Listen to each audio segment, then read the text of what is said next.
আল্লাহর নবী জনাবে মুহাম্মদ রাসূলুল্লাহ সাল্লাল্লাহু তাআলা আলাইহি ওয়াসাল্লাম নবী আমার সাহাবাদেরকে তাকানোর পর দেখলেন ওখানে বৃদ্ধ যুবক সব রকমের বাপজি সাহাবা আছে।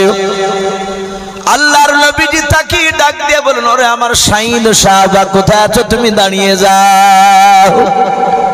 হযরত শাহিদ একেবারে বাবা যুবক ছিলেন সাহাবা। তাফসীরে পাওয়া যায় তার 18 থেকে বাপজি 25-এর মধ্যে তার বয়স ছিল। ওই হযরত শাহিদ যুবক সাহাবার বাবা দাঁড়িয়ে গিয়ে আল্লাহ রাসূলকে ডাক দিয়ে বলছেন, হুজুর আমি আপনার সাহাবা শাহিদ, আপনি আমাকে ডাক দিলেন বলে হ্যাঁ। ওরে সাহাবা শাহিদ তুমি আমার ডান পাশে এসে দাঁড়িয়ে যাও। আল্লাহর নবীজি বাবা আবার তাকে তাকে বাপজি দেখতে লাগলেন কাকে ডাকা যায়। আল্লাহর নবীজি ডান দিক থেকে আর একজন যুবকের বাপজির নাম ধরে ডাকলেন, যুবক তুমিও দাঁড়িয়ে যাও। যুবক দাঁড়িয়ে গিয়ে বলেন, হুজুর এই তো আমি আপনার অমুক সাহাবা। আল্লাহর নবী বলে শাহিদের পাশে এসে দাঁড়িয়ে যাও। এইভাবে নবীজি 1 2 3 4 করে রে বাবা একেবারে 20টা সবাই তারা তরুণ ছিল, যুবক ছিল। 20 জনকে বাপজি ডাকলেন। হযরতে সাহাবারা অনেক ছিলেন বাপজি বৃদ্ধ মানুষ, তারাও মনে মনে বাপজি ভাবতেন নবীজি আমাদের কি কেন ডাকলেন না। আল্লাহর নবীজি বলেছেন, ওরে সাহাবারা যুবকদের এত মর্যাদা আমার আল্লাহ দিয়েছেন। বিশ্বনবী বলেন একটা বৃদ্ধ মানুষ যদি বাবা লাগাতার যদি 80 রাকাত যদি নামাজ পড়ে নাই, দাড়ি পাকাওয়ালা বৃদ্ধ লোক যদি 80 রাকাত যদি বাপজি নামাজ পড়ে যতটা নেকি পায়, আল্লাহর নবী বলেন আমার একটা যুবক বান্দা 2 রাকাত নামাজ পড়লে তার ডবল নেকি হয়ে যায়। বলুন সুবহানাল্লাহ। ও বাপজি ভাইরা যুবকদের এত মর্যাদা বলা হয়েছে। হযরত তালহা তিনি যুবক ছিলেন বাবা। খালিদ বিন ওয়ালিদ রাদিয়াল্লাহু তাআলা আনহু তিনিও বাপজি আপনার যুবক ছিলেন। হাদিসে পাওয়া যায় বদরের প্রান্তরে বাবা প্রথম ইসলামের বাপজি প্রথম যে আপনার যুদ্ধ বদরের যুদ্ধকে বলা হয়। ওই যুদ্ধে বেঈমান আবু জেহেলকে সাহাবারা বাপজি জবাই করে দিয়েছিল। আবু জেহেলের মধ্যে 1 না 2 না 70টা তাবড় তাবড় নেতাকে জবাই করে জাহান্নামে পাঠিয়েছিল সাহাবারা। ওই বদরের পাল্টা জবাব বাপজি উহুদের প্রান্তরে সাহাবাদেরকে বাপজি আপনার হত্যা করেছিল ওই বেঈমানেরাও। তার মধ্যে বলা হয়েছে সাহাবার দামি সাহাবার মধ্যে বাবা নবীজির আপন চাচা আমির হামজা রাদিয়াল্লাহু তাআলা আনহুকে বাপজি হত্যা করা হয়েছিল, শহীদ করা হয়েছিল ওই উহুদের প্রান্তরে। ওই উহুদের প্রান্তরে যিনি নেতৃত্ব দান করেছিলেন সেই যুবক সাহাবার নাম বাবা বেঈমানের হয়ে তখন ছিল, ঈমান এনেছিল না। তার নাম খালিদ বিন ওয়ালিদ বলা হয়েছে, খালিদ সাইফুল্লাহ বলা হয়। আল্লাহ রাসূলের কাছে যখন বাপজি ঈমান এনেছিল খালিদ বিন ওয়ালিদ বাপজি খালিদ সাইফুল্লাহ বলা হতো কোনাকে। উনি ডাক দিয়ে বলেন, হুজুর আমি চিনতে না পারার কারণে উহুদের ময়দানে আমি বেঈমানের হয়ে নেতৃত্ব দান করেছিলাম। ওগো নবীজি আমি এই তলোয়ার দিয়ে আপনার বেশ কয়েকটা সাহাবাকে জবাই করে জাহান্নামে পাঠিয়েছিলাম। ওগো নবী আমি এত গুনাহ করে ফেলেছি, এত গুনাহ করে ফেলেছি নবী গো, আমার কি গুনাহটা মাফ করবেন? আপনি কলেমা পড়ে মুসলমান বানিয়ে নেন এবং আপনি আমার জন্য দোয়া করুন আল্লাহ যেন ক্ষমা করে দেয় আমাকে। আল্লাহর নবীজি কলেমা পড়ে দিয়ে আল্লাহর কাছে দোয়া চাইলেন। আল্লাহ বলেন, খালিদ রে তুমি যুবক, তোমার এত মর্যাদা আল্লাহ দিয়ে দিয়েছেন। ওরে খালিদ শুনে না, তুমি যদি ইবাদত যদি করো সুন্নাত তরিকায় যদি তুমি চলাও। খালিদ বিন বলেন, হুজুর আপনি যেভাবে চলতে বলবেন সেইভাবে চলবো। কিন্তু তলোয়ার খানা নিয়ে খালিদ কান্না করতে করতে নবীর দরবারে বলেছিল, হুজুর এই তলোয়ার দিয়ে আমি আপনার ইমানদার সাহাবাকে জবাই করে পাঠিয়েছিলাম। যে সময় আমি ইসলাম গ্রহণ করেছিলাম না, আমি কাফেরের দলে ছিলাম, কাফেরের নেতা ছিলাম। ও আল্লাহর নবী যে আপনার উপরে ঈমান আনার পর আমি কথা দিলাম, আমি ওয়াদা করলাম আপনি আমার জন্য দোয়া করে দেন এই তলোয়ার দিয়ে মৃত্যুর আগে আমার কোন বেঈমান লোককে আমি না মেরে আমি জান্নাতে যেতে চাই না।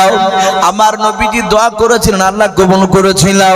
এই খালিদ বিন ওলীদের ঘটনা তো বাপ যে পাওয়া যায় আল্লাহ রসুলের বাপ যে আপনার জামানায় নবীজি ইন্তেকাল করার পর বাবা মুসাইলামাতুল কাজ্জাব বলে একটা বেঈমান লোক বাপ যে নবুয়তের দাবি করেছিল। এই সেই খালিদ বাপজি ওই তাকে অন্ধকারে গিয়ে জবাই করেছিল সেই বেঈমান বাপজি নবীটাকে। আল্লাহর নবীজির তার দোয়া কবুল হয়ে গিয়েছিল। ও বাপজি ভাইরা, যুবকদের বাপজি এত মর্যাদা, যুবককালে ইবাদত করলে বাবা আল্লাহ বড় খুশি হয়ে যায়। আল্লাহর নবীজি এক নাই দুই নাই 20 জন সাহাবাকে বাপজি বাছাই করলেন। সবাই মিলে রাসূলুল্লাহর বাপজি ডান পাশে আপনার বসাও। আল্লাহর নবী জনাবে মুহাম্মদ রাসূলুল্লাহ সাল্লাল্লাহু তাআলা আলাইহি ওয়াসাল্লাম সাহাবাদের দিকে তাকাচ্ছেন, চোখ দিয়ে ঝরঝর করে পানি ঝরছে। আল্লাহ রাসূলের সাহাবা শহীদ ডাক দিয়ে বলে, নবী গো। আর সব যুবক সাহাবারা ডাক দিয়ে বলে, হুজুর আপনি কেন কান্না করেছেন বলেন?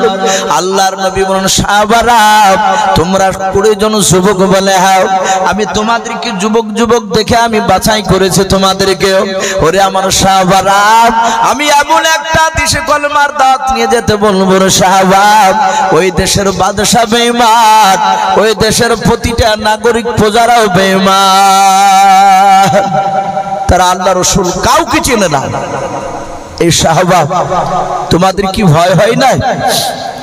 ওখানে গিয়ে যদি তোমরা জিন্দা না থাকো, যদি ওরা মেরে দেয়, বলে নবী আপনার মুখে শুনেছি মৃত্যু হলেই জান্নাতি। ওগো ওগো আল্লাহ রসুল, আপনি আমাদের জন্য কাঁদবেন না, আপনি দোয়া করে দেন এবং দেশটার নাম বলে দেন। ওই দেশে আমরা 20 জন যুবক যাব কলমার দাওয়াত নিয়ে। বিশ্ব নবীজি হাত তুলে তাদের জন্য দোয়া করলেন। নবী বলেন, সাহাবা তোমরা কেউ যেন হিংসাহাংসি করবা না। আমি তোমাদের 20 জনের মধ্যে শহীদকে নেতা বানালাম। এই শহীদ আমার বাড়ি থেকে এখান থেকে যাওয়ার পর বাড়িতে ফিরে আসা পর্যন্ত শহীদ যেইভাবে নেতৃত্ব দিবে সেই নেতৃত্ব তোমাদেরকে মানা লাগবে। বলো হুজুর আপনি নেতা বানিয়েছেন, আপনার নেতাকে অস্বীকার করলে জান্নাত পাওয়া যাবে না। আমরা যে 19 জন সাথী ভাই শহীদকে দিয়ে 20, আমরা শহীদ বাদ দিয়ে 19টা যুবক ভাই সবাই শহীদকে আমরা নেতা বলে মেনে নিলাম। বিশ্ব নবীজি বললেন, যাও আমি দোয়া করে দিলাম, তোমরা আপন আপন বিবি বাল বাচ্চার কাছ থেকে দোয়া নিয়ে এসো, ক্ষমা চেয়ে নিয়ে এসো। আমার বিশ্ব রসুলের সাহাবারা বাপজি তারা বাড়ি চলে গেলে, যাবার সময় কিতাবে লিখেছে তারা মদিনার চৌরাস্তার মোড়ে, যেমন আপনাদের এই যে আমিনাবাদ মাদ্রাসা, একটা ভালো জায়গা, একটা মুট্টাইফের মতো জায়গা, এই রকম জায়গায় দাঁড়িয়ে মদিনাতে হযরতে শহীদ বলেছিল, ভাই রসুলের কাছ থেকে অনেকটা দূর চলে এসেছে, আমি হচ্ছি তোমাদের নেতা। শোনো ভাই, আমরা এখনই বাড়ি যাব আপন আপন বিবি বাল বাচ্চার কাছ থেকে দোয়া নিতে, কিন্তু একসঙ্গে তো সবাই আসতে পারবো না। যে আগে আসবা সে মদিনার চৌরাস্তার এই মোড়ে সে অপেক্ষা করবা যারা আসবে না তাদের জন্য। বলে হুজুর চিন্তা নাই, চলো। সবাই চলে গেল। 19টা সাথী ভাই শহীদ বাদ দিয়ে তারা সবাই বাপজি আপন আপন বিবি বাল বাচ্চার কাছ থেকে দোয়া নিয়ে তারা সবাই মিলে বাপজি চলে আসলো চৌরাস্তার মোড়ে বাপজি মদিনায়। তারা সবাই অপেক্ষায় শহীদ কখন আসবে। শহীদ গিয়েছে। বাপজি আমি আপনাদেরকে বলবো, মাঝে মাঝে বাপজি বিবির কাছে ক্ষমা চাইবে। মা বোনেরা যারা পর্দার আড়াল থেকে কথাগুলো শুনছেন, আমি মা বোনেদেরকেও বলবো আপনারাও আপনাদের স্বামীর কাছে ক্ষমা চাইবে। নবী বলেছেন, হুকুকুল্লাহ আর হুকুকুল ইবাদ, বান্দার সাথে যে বান্দার কিছু হক রয়েছে মৃত্যুর আগ পর্যন্ত সে হক আদায় করে না যেতে পারলে কিয়ামতের ময়দানে আল্লাহ রাসূল বলেন আল্লাহ তাকে মাফ করবে না। এজন্য বাপজি সাহাবারা বাড়ি থেকে বেরোলি তারা ক্ষমা চাইতে, আমরা চাই না, আমাদেরকে লজ্জা লাগে। হযরত শহীদ তার অর্ধাঙ্গিনী বিবির কাছে গিয়ে গোটা মদিনা রাসূলুল্লাহর মসজিদে নববীর ঘটনা শোনালে। বলছে বিবি রে, আমাকে নেতা বানিয়েছে রাসূলুল্লাহ, এমন একটা দেশে দিনের দাওয়াত নিয়ে যেতে বলেছে, সেই দেশের বাদশা বেঈমান, সেই দেশের প্রতিটা নাগরিক বেঈমান। ওরে বিবি, আমি জানি না সেখান থেকে জিন্দা ফিরে আসবো কিনা। বিবি, আমি তোমার পূর্ণাঙ্গ হক বুঝে আদায় করতে পারিনি, তাই তুমি আমাকে ক্ষমা করে দাও। আর যদি আল্লাহ জিন্দা ফিরিয়ে নিয়ে আসে তাহলে আবার হক আদায় করার চেষ্টা করব। অর্ধাঙ্গিনী বিবি সাঈদের কাঁদতে কাঁদতে বলেন, স্বামী গো, আমিও তো বুঝি পূর্ণাঙ্গ আপনার হক আদায় করতে পারিনি, আপনি আমাকে ক্ষমা করে দেন। সাঈদ ক্ষমা করেন, সাঈদের স্ত্রী ক্ষমা করে দিলে। মুফাসসিরিন কেরাম লিখেন, সাঈদের স্ত্রী পেটে ছিল বাচ্চা, তখনও বাপজি বাচ্চাটা সে সমাজও জন্ম নেয়নি।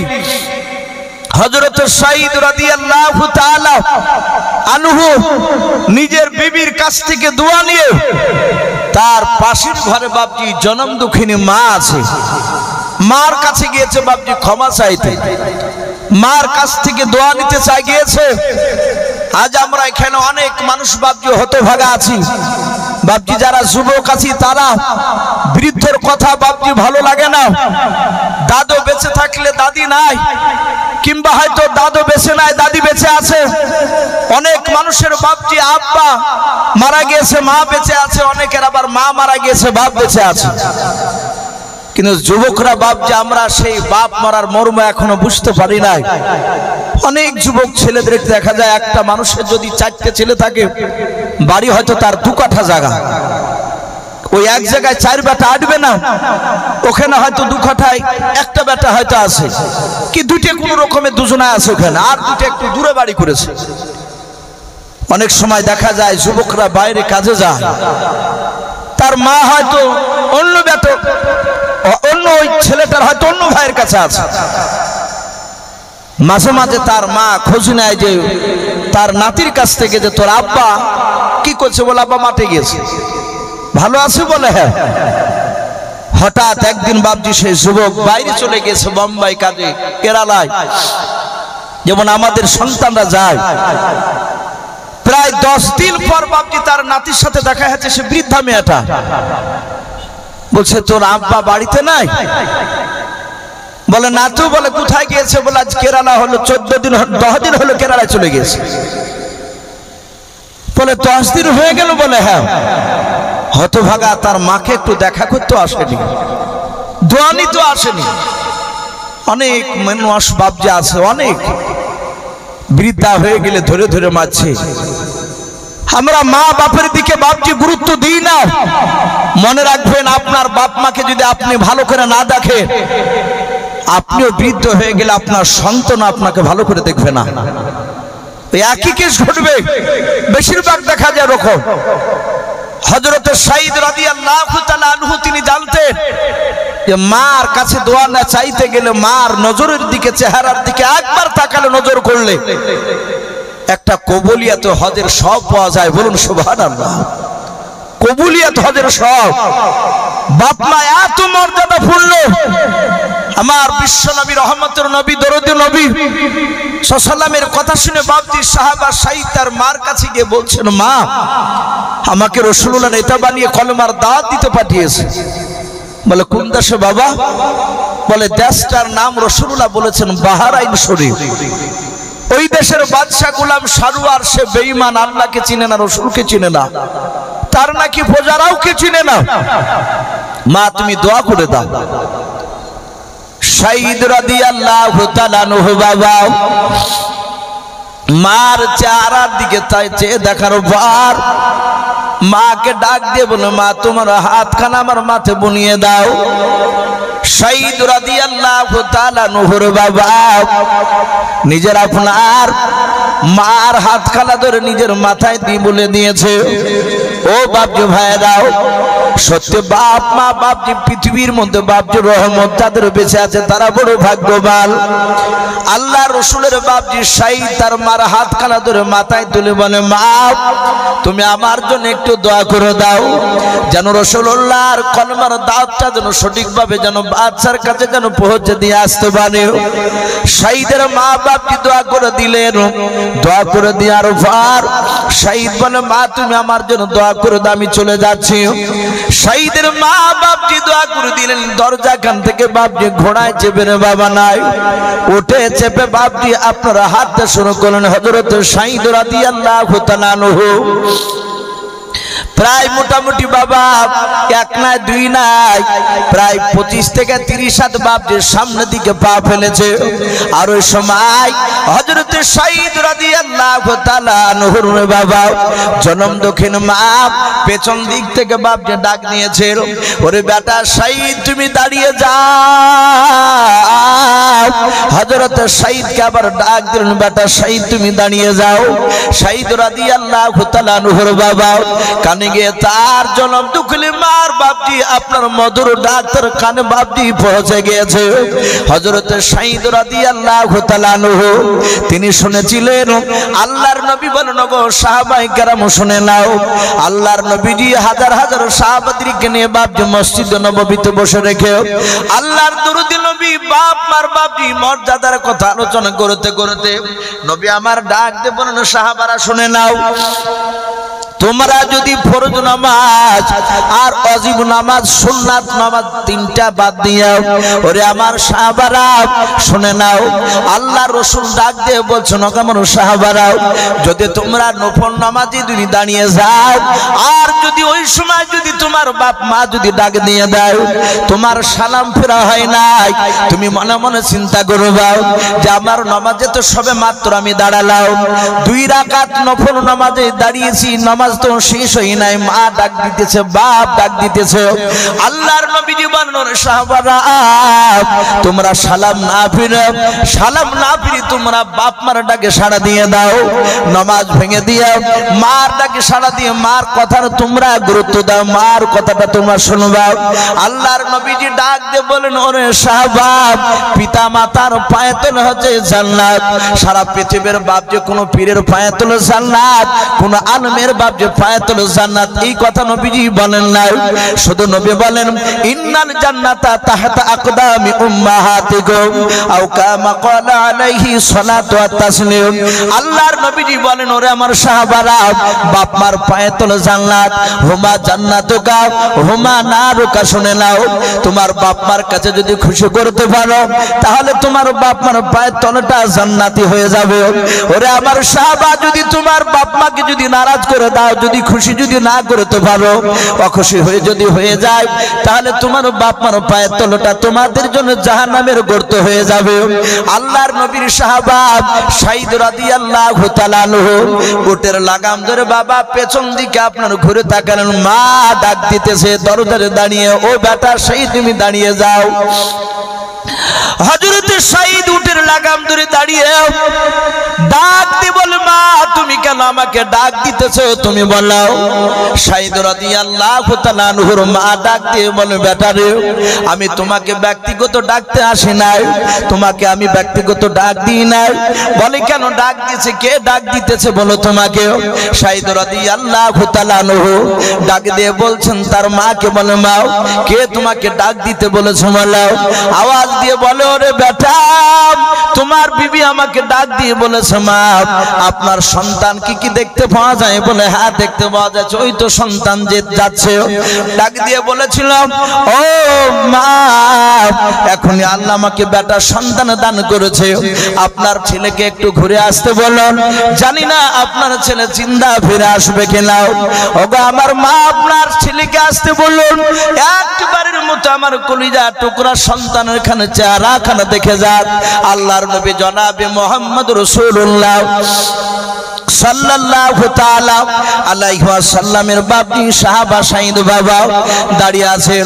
হযরত শহীদের বাপজি কোরআনের কথা মনে পড়ে গেল। আল্লাহ কোরআন পাকে বলেছেন, ইয়া আইয়ুহাল্লাযীনা আমানু ইস্তাজিবু লিল্লাহি ওয়া লির রাসূলি ইযা দাআকুম। আমার আল্লাহ বলেন, ওরে বান্দারা শুনে নাও, আমার রাসূল যদি তোমাদেরকে যদি ডাক দিয়ে দেয়, ও আমার সাহাবারা আমার রাসূল যদি তোমাদেরকে ডাক দিয়ে দেয় তোমরা যে অবস্থায় থাকো না কেন সে অবস্থাতেই তোমরা রাসূলুল্লাহর ডাকে তোমরা সাড়া দিয়ে দাও। বলুন সুবহানাল্লাহ। ও বাপজি ভাইরাও, অনেক ঘটনা এরকম পাওয়া যায় আল্লাহ রাসূলের সাহাবারা এমন কি বাবা খাবার খেতে খেতে নবীর ডাক পেয়েছে দৌড়ে চলে গিয়েছে। শুধু তাই নয়, এমন বলা হয়েছে ফরজ গোসল বাপজি বানাতে গিয়েছে, এক বদনা পানি ঢেলেছে আর এক বদনা পানি ঢালতে যাবে রে বাবা, ওই সময় আওয়াজ দিয়েছে কে কোথায় আছো নবীর সাহাবারা, আমার রাসূলকে বেঈমানেরা হত্যা করতে আসছে, তোমরা দৌড়ে এসো নবীকে বাঁচানোর জন্য। সাহাবা বাপজি ফরজ গোসল বাদ দিয়ে হযরত বাপজি হানজালা রাদিয়াল্লাহু তাআলা আনহুর নাম অনেকেই বাপজি শুনেছেন এই ঘটনাও। হানজালা ফরজ গোসল পূর্ণাঙ্গ না করে দৌড়ে গিয়েছিল। ও বাপজি ভাইরাও, হানজালা রাদিয়াল্লাহু তাআলা আনহুর ব্যাপারে বাপজি হাদিসে পাওয়া যায় আল্লাহ কোরআনে বলেন ইয়া আইয়ুহাল্লাযীনা আমানু ইস্তাজিবু লিল্লাহি ওয়া লিরাসূলি ইযা দাআকুম। আল্লাহর নবী জনাবে মুহাম্মদ রাসূলুল্লাহ সাল্লাল্লাহু তাআলা আলাইহি ওয়াসাল্লাম ভালো আছেন বসেন। আল্লাহর নবী জনাবে মুহাম্মদ রাসূলুল্লাহ সাল্লাল্লাহু তাআলা আলাইহি ওয়াসাল্লামকে আয়াতটা বাপজি জিবরিলের মারফতে জানিয়ে দেওয়া হয়। আল্লাহর নবীজি সাহাবাদেরকে বলে দিয়েছিলেন, কিন্তু আল্লাহর রাসূল বাপজি নবীর সুন্নাত তরিকায় আল্লাহর নবীজি বলেছিলেন ওগো আমার সাহাবায়ে কেরাম, কোন যুবক যদি তোমরা বিয়ে করে নাও, বিয়ে করার পর ও সাহাবারা শুনে নাও, তোমরা বিয়ে করার পর বিয়ে দিন থেকে নিয়ে পর 3 দিন পর্যন্ত শুনে নাও, তোমার রাসূল ডাক দিল তোমরা যাবে না, যারা বিয়ে করবে তাদের জন্য আমি রাসূলুল্লাহ পয়গম্বর তোমাদেরকে রুখসাত ছাড় দিয়ে দিলাম। এই শুনে নাও, তোমাদের বিয়ে হলে সেই দিন আমি যদি ডাকি আর আসবে না, পরের দিন আসবে না, তোমরা 3 দিন আসবে না, তোমাদের স্ত্রীকে নিয়ে আনন্দ করবা। এটা রাসূলুল্লাহ বলেছিলেন। হযরত বাপজি হানজালা রাদিয়াল্লাহু তাআলা আনহু তিনি বিয়ে করার পর সেই রাত্রি বাসর ঘরে হানজালা ফরজ গোসল বানাতে যাচ্ছে ফজরের আজানের আগে। আজানের আগে বাপজি গোসল করা এটা অবশ্যই দরকার যদি ফরজ গোসলে যদি প্রয়োজন হয়। অনেক মানুষরা আছে আমাদেরকে অনেকের সময় মশলা জিজ্ঞাসা করে, অনেক সময় জিজ্ঞাসা করে যে ফরজ গোসল আমার উপরে ফরজ গোসল হয়ে গিয়েছে, কিন্তু আমি গোসল করতে যাইনি, সকাল 10টার সময় গোসল করছি, এতে কোনো অসুবিধা আছে?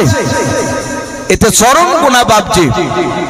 আমার বিশ্ব রাসূলের সাহাবারা তাদের স্বামী স্ত্রীর সঙ্গে যদি কোনো গোপনীয় প্রয়োজন থাকলে ফরজ গোসল বাপজি ফজরের আজানের আগেই বাপজি তারা করে নিতে, জামাতে নামাজ পড়ার জন্য বাপজি সাহাবারা তৈরি হয়ে যেতে। হানজালার স্ত্রী বাপজি পানি দিয়েছে, হানজালাকে গোসল বানাচ্ছে, ডাক দিয়েছে, হানজালা বদনার পানিকে ফেলে দিয়ে বলছে বিবি এখনই আমাকে ঘর থেকে তলোয়ার আর ঢাল নিয়ে এসে দাও। হানজালার স্ত্রী দৌড়ে গিয়ে তলোয়ার ঢাল নিয়ে এসে দিল। বলে স্বামী যাচ্ছেন কোথায়? বলে আমি রাসূলুল্লাহকে বেঈমানেরা মারতে এসেছে, ডাক এসেছে আমার কানে, আর দাঁড়ানো যাবে না, এক্ষুনি আমাকে দৌড়াতে হবে। হযরতে সাইদের নয় হানজালার স্ত্রী ডাক দিয়ে বলেছিল ওগো প্রাণের স্বামী, দিনের বেলায় ভালো করে আপনার দিকে চোখ তুলে ভালো করে দেখতে পাইনি। এখন তো বাপজি এখনকার ছেলে মেয়েদের বিয়ে হলে বাপজি আর তো দেখা দেখির কোনো লজ্জার কোনো ব্যাপারই নাই। ও বিয়ের গাড়িতে বাপজি যেতে যেতে বাপজি ও ঠাট্টারিকে চলছে অনেক। হযরতে হানজালার বিবি বলছেন আমি আপনার চেহারার দিকে দিনের বেলায় ভালো করে তাকাতে পারিনি লজ্জায়, বাসর ঘরে অন্ধকারে আপনার চেহারা ভালো করে দেখে নাই। ওগো স্বামী আপনাকে আমি বারণ করব না, আমি জাইতুন তেলের একটু আলা নিয়ে এসে আমি আপনার চেহারাখানা একটু দেখতে চাই, যদি আপনার ইন্তেকাল হয়ে যায় কিয়ামতের ময়দানে যেদিন কোটি কোটি মানুষের সমাগম হবে সেই দিন যেন আমি আপনাকে দেখে যেন আমি চিনতে পারি আপনি আমার স্বামী। হযরতে হানজালা স্ত্রীর কথা শুনে বাপজি চুল পরিমাণ বাপজি আপনার কাঁদলেন না, হাসছেন আর বলছেন বিবি ক্ষমা করে দাও, তোমার হক আদায় করতে পারলাম না, এই পর্যন্তই তোমার সাথে আমার দেখা। বিবি শুনে না, যদি জিন্দা ফিরে আসি তাহলে কথা হবে, আর না ফিরে আসলে এই পর্যন্ত শেষ। দোয়া করবা আমার জন্য, দোয়া করে দেবা। হযরত হানজালা চলে গিয়েছেন, যুদ্ধ করতে করতে হানজালা শহীদ হয়ে গিয়েছেন। হানজালার স্ত্রী বোরখা পরা অবস্থায় পর্দার শহীদ বাপজি দাঁড়িয়ে আছে রাস্তার ধারে। সাহাবারা যুদ্ধে বাপজি জয় হওয়ার পর দলে দলে বাপজি সাহাবারা চলে যাচ্ছে রাসূলুল্লাহ পেছনে। হানজালার স্ত্রী আল্লাহ রসুলকে পেছন দিক থেকে ডাকতে বললেন, ওগো আল্লাহ রসুল, বেয়াদবি হলো মাফ করবে। নবী, আমি অনেকক্ষণ ধরে দাঁড়িয়ে আছি, দেখলাম আপনার দলে দলে সাহাবা তারা বাড়ি চলে গেল, আমার স্বামীকে আপনার ওই সাহাবার মধ্যে পেলাম না। ওগো আল্লাহ রসুল, আমার স্বামীকে একটু যুদ্ধের ময়দানে দেখো। আমি আপনাকে এটাও দেখতে বলতাম না, একটাই কারণে আমি এখানে দাঁড়িয়ে আছি। আমার স্বামী যখন যুদ্ধের ময়দানে যাচ্ছিল, সেই সময় নাপাক অবস্থায়, অপবিত্র অবস্থায় গিয়েছে। ওগো আল্লাহ রাসূল, আমার স্বামী যদি নাপাক হয়ে আসে, আপনি পেলে যদি ইন্তেকাল করে যায়, শহীদ যদি হয়ে যায়, তাহলে একটু পবিত্র করার ব্যবস্থা করবে। আল্লাহ রাসূল বললেন, ওগো হানজালার বিবি, আমি তো বারণ করেছিলাম যারা বিয়ে করবে তারা তিন দিন ধরে যেন না আসে। বলে আপনার ডাক শুনে, আপনার সাহাবার আওয়াজ শুনে থাকতে পারে নাই, দৌড়ে গিয়েছে। আল্লাহ রাসূল তিনি চলে গেলেন। যুদ্ধের মাঠে বাপজি খুঁজছিলেন হানজালাকে, জমিনে পেলেন না। হঠাৎ আওয়াজ আসছে, হে আল্লাহ রাসূল, হানজালার লাশ জমিনে নাই। আমরা আল্লাহর হুকুমে ফেরেশতারা জান্নাতে নিয়ে চলে গিয়েছিলাম। বলুন সুবহানাল্লাহ। কাউসারের পানিতে গোসল করে নিয়ে আসতেছি। আল্লাহর নবী বলেন, আমি দেখলাম হানজালা শুয়ে আছে, হানজালার দাড়ির আগা দিয়ে, মাথার চুলের দিয়ে আগা দিয়ে বাপজি ঠোপে ঠোপে পানি ঝরছিল। বলুন সুবহানাল্লাহ। এ পানি ফরজ গোসলের পানি নয়, কারণ যদি মনে করেন যে ফরজ গোসলের পানি অতক্ষণ ধরে থাকা সম্ভব নয়, নবী বলেন টাটকা দেখলাম পানি ঝরতেছে। হযরত হানজালা রাদিয়াল্লাহু তাআলা আনহুর এরকম দামি দামি সাহাবারা নবীর ডাক শোনার পর বাপজার পেছন দিকে ঘুরে তাকায় নাই, তারা সোজা দৌড়ে গিয়ে চলে গিয়েছে। আলী রাদিয়াল্লাহু তাআলা আনহু খৈবরের যুদ্ধে বাপজি জুলফিকার তলোয়ার নিয়ে যায় নাই। আমার আলী রাদিয়াল্লাহু তাআলা আনহু নবীজির জামাই একটা লোহার ঢাল হাতে করে নিয়ে বাপজি দৌড়াতে শুরু করেছিলেন। বাপজি আমার বলার উদ্দেশ্য এই, সাহাবায়ে কেরামরা বাপজি রাসূলের ডাক শুনে আর থাকতে পারতেন না। হযরত সাঈদ ওদিকে মা ডাক দিয়েছে যে তোমার সন্তানের চেহারাখানা দেখে যাও, তুমি জিন্দা ফিরে আসবা কি আমার আর জানা নাই। তাই তোমার বিবি বলেছে তোমার সন্তানের মুখখানা একবার দেখে যাও। তুমি ইন্তেকাল করে গেলে তোমার সন্তান বড় হলে বলবো তোমার আব্বা তোমাকে যেদিন জন্ম নেয় সেদিন তোমাকে দেখেছিল।